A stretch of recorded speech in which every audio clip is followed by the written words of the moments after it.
কাবুলি চানা দিয়ে পনির কারি একবার খেলে বারবার খেতে মন চাইবে। তো চলুন রেসিপিটা দেখে নিন।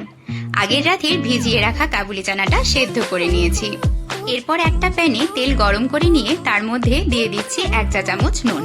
এরপর একে একে সব পনিরগুলোকেও দিয়ে দিলাম। দিয়ে দিচ্ছি 1 চা চামচ গোলমরিচ গুঁড়ো। এরপর পনিরগুলো হালকাভাবে ভেজে নিয়ে তুলে রাখছি।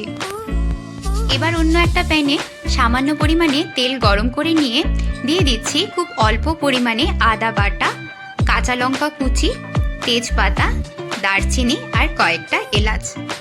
মশলা থেকে সুন্দর একটা গন্ধ আসার পর দিয়ে দিচ্ছি জল সমেত সেদ্ধ করে রাখা কাবুলি ছোলা। এরপর দিয়ে দিচ্ছি 1 চা চামচ পিঙ্ক সল্ট, 1 চা চামচ চাট মশলা আর 1 চা চামচ বিরিয়ানি মশলা আর সামান্য লঙ্কা গুঁড়ো আর রঙের জন্য কাশ্মীরি লঙ্কা গুঁড়ো 1 চা চামচ। এরপর সবকটা মশলা ভালোভাবে ছোলার সাথে কষিয়ে নিয়ে এরপর ভেজে রাখা পনিরগুলো দিয়ে দিলাম আর সাথে দিয়ে দিলাম টমেটো সস। আবারও সবকটা উপাদান ভালোভাবে কষিয়ে নিয়ে দিয়ে দিচ্ছি খুব অল্প পরিমাণে গরম জল।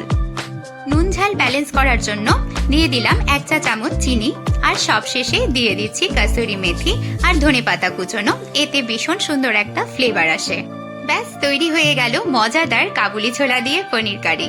তো দেখতেই পেলেন কত সহজ একটা রেসিপি। এটি আপনারা লুচি, রুটি, পরোটা যে কোনো কিছুর সাথে সার্ভ করতে পারেন। রেসিপিটা ভালো লাগলে অবশ্যই লাইক আর শেয়ার করবেন। আর এরকম সহজ রেসিপি পেতে চ্যানেলটিকে সাবস্ক্রাইব করে রাখবেন। তো আজকের মতো টাটা।